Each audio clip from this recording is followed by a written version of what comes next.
Hi అందరికీ నమస్తే, welcome to విశ్వ రహస్యం. ఇప్పటివరకు పార్ట్ 1 విన్నారు కదా, ఇప్పుడు పార్ట్ 2 కథ విందాం రండి. దేవి సాధన గురించి వశిష్ఠుడు మనుమడు అయినా పరాశరుడు వివరించిన విషయానికి మనకు తెలుసు. అది విన్న పరాశరుడు ఈ వస్తు ప్రపంచంపై అంటే లౌకిక ప్రపంచంపై ఆయనకి వైరాగ్యం వచ్చింది. కుండలిని శక్తి, దేవీ సాధన ముందు వస్తు ప్రపంచం ఎంత ఉపయోగమో పరాశరుడికి అవగతం అయింది. ఆ భావాతీత జ్ఞానశక్తితో పరాశరుడు వస్తు ప్రపంచాన్ని బంధనాలు క్రమంగా చెంచుకోసాగాడు. తన తండ్రి తాత ఇంకా పురాతన యోగుల వలె అతను వివాహం చేసుకోలేదు, ఒక దేవేరిని చేరదీయలేదు. దేవి వివిధ అంశాలను ధ్యానించుతూ ఆయన ఎక్కువ కాలం హిమాలయాలలోనే గడిపాడు. కాని ఆ దేవాది దేవత ఆరాధన ఒక దేవిరి లేకుండా పూర్తి కాదు. దేవి భావంలో నిరంతరము తన్మయుడై ఉండి పరాశరుడు ఏ స్త్రీ చేత ఆకర్షించబడలేకపోయినాడు. ఈ మర్మవిద్యను ఎవరో ఒకరికి దానం చేయాలని ఎరిగి ఉండి కూడా ఆ విద్యను యోగ్యుడిని వారసుడిని గురించి చింతించక ఆయన జీవితమంతా ధ్యానంలోనే గడిపాడు పరాశరుడు. మరికొన్ని దశాబ్దాలు గడిచిన తర్వాత వారసుడి విషయానికి ఇక వాయిదా వేయడం తగదని పరాశరుడు గ్రహించాడు. ఆ ఆలోచనతో ఆయన హిమాలయాలు దిగి వచ్చాడు. ఒకనాడు ఆయన యమునా దాటవలసి వచ్చింది. పడవ మనిషి భోజనం చేయబోతున్నాడు. అతను ఋషిని అవతల ఒడ్డు చేర్చడానికి తన కుమార్తె మత్స్యగంధిని నియోగించారు. ఆమె ఆయనను నది దాటించుచుండగా పరాశరుడు పైకి చూసి కళ్ళు మూసుకున్నాడు.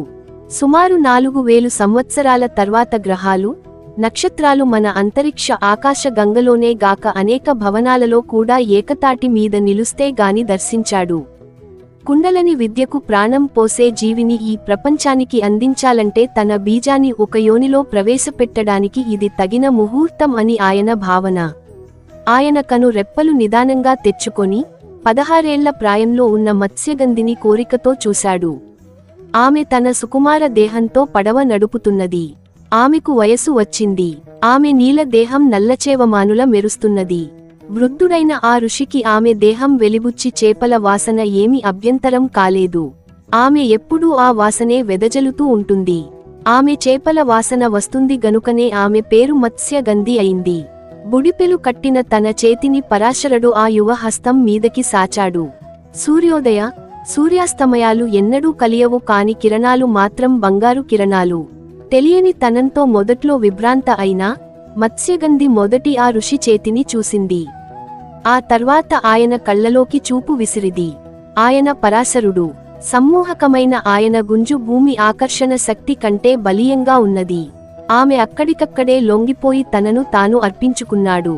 అయితే ఆమెలో చిన్న సందేహం, తను ఆ వివాహిత అయిన కన్యగా బీజోత్పత్తి చేస్తున్నది. అది పట్ట పగలు.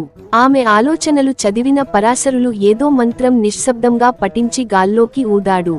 సమీపంలోని ద్వీపంలో చెట్టు నుంచి ఆకు రాలింది. కాని ఆకు నేలను తాకే లోపల ఎక్కడి నుంచో మబ్బులు ప్రత్యక్షమే సూర్యుని కమ్మి వేసినాయి. చుట్టూ దట్టమైన పొగ మంచు ఆవరించి నదీ తటం కనిపించడం మానివేసింది.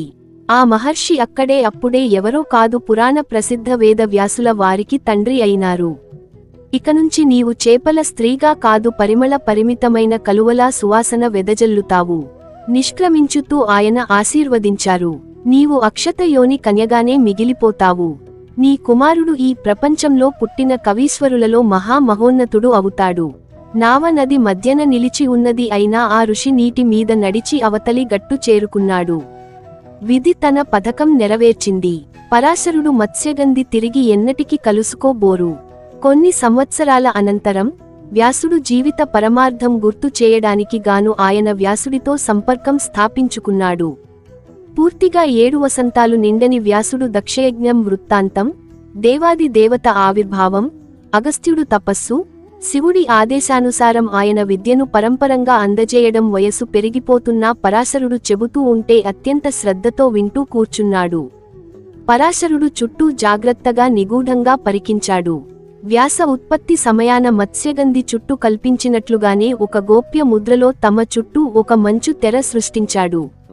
పక్షులు కలకలం ఆపి దూరప్రాంతాలకు ఎగిరిపోయాయి. లేళ్లు అక్కడి నుంచి పరుగులు తీశాయి. క్రిమి కీటకాలు అన్నీ వృధా ఆపేశాయి. ఉష్ణోగ్రత కొన్ని డిగ్రీలు క్రిందికి దిగింది. చిన్న జీవులు ఆ చలిలో జీవించలేవు, అదృశ్యమవుతాయి. ఇది మరెవరు వినకూడదు, పరాశయుడు అన్నారు. అప్పుడు ఆ దేవి విద్యను కుండలిని విద్యతో సహా పూర్తిగా మేధావి అయిన చిరంజీవి వేద వ్యాసుడికి గోప్యంగా ఉపదేశించాడు. నువ్వు దేవి సాధన పూర్తి చేయాలి ఆయన చెప్పాడు. ఆమె అనుగ్రహంతో నువ్వు ఈ భూమి మీద మానవసే కోరి అత్యంత రహస్య జ్ఞానానికి అక్షర రూపం కల్పించుతావు. ఆమె వాక్కుకు అధిపతి అయిన వాగవదిని ఆమె నీ ద్వారా పలుకుతుంది. నీవు మరొక్క వేదం సృష్టించి అందులో ఆమె ఆరాధన ఉపాసన చేర్చాలి. ఏకాగ్రత భక్తి శ్రద్ధ సహనాలతో ఆమెను ఆహ్వానించు. అప్పుడు అంతా సాధ్యం అవుతుంది. వ్యాసుడు తండ్రికి సాష్టాంగ దండం ప్రణామం చేసి దేవీ సాధన పూర్తి చేస్తానని శపథం చేశాడు. తండ్రి మీ ఆజ్ఞ పాటించడమే నా జీవిత లక్ష్యం అన్నాడు వ్యాసుడు. ఈ జగమంతా నిన్ను శాశ్వతంగా కీర్తించుతుంది కుమారా పరాశరుడు గర్వంగా ప్రకటించాడు. నువ్వు వేద వ్యాసుడిగా పేరు పొందుతావు. జై భవ తండ్రి వ్యాసుడు ఆనందాతిరేకంలో ఎలుగెత్తి జయధ్వానం చేశాడు. దేవికి శతకోటి ప్రణామాలు. పరాశరుడు కుమారుడి నుదురు స్పృశించి అన్నాడు, ఈ భూమి మీద కుండలిని సాధనలో దీక్ష పొందిన రా ప్రప్రథముడివి నీవే. వేరే వ్యాసుడు దివ్యమాత సగుణ అంశ పైన 12 సంవత్సరాలు ధ్యానించాడు. ఆ తర్వాత 12 సంవత్సరాలు కుండలిని రూపంలో ఆమెను తనలోనే ప్రచ్ఛన్న శక్తిగా ధ్యానించి ఆహ్వానించాడు. గ్రంథులను విప్పుతూ చక్రాలను భేదించుతూ ఆమె పైకి వృద్ధి చెందుతున్న కొద్ది వ్యాసుడు తేజస్సుతోనూ జ్ఞానంతోనూ నిండిపోయినాడు. అవధులు ఎరుగని దివ్యశక్తి మయుడై ఆయన మానవళి ఎరిగిన మహాకావ్యాలు ప్రబంధాలు పురాణాలు రచించాడు. అథర్వ వేదం అనే 4వ వేదం సృష్టించి అందులో తంత్ర వివరించి దేవీ ఆరాధనను గుప్తంగా జోడించాడు. ఇంకా శక్తితో నువ్వు జ్ఞానంతోనూ నిండి ఉండి ఆయన బ్రహ్మాండ పురాణం రచించాడు. అక్కడే లలితా సహస్రనామం తొలిసారిగా అక్షర రూపంలో దర్శనం ఇస్తుంది. దేవి ఆయనలో నడయాడుతుండగా పురాణ పురుషుడు వ్యాసుడిని ఆపశక్తి లేకపోయింది.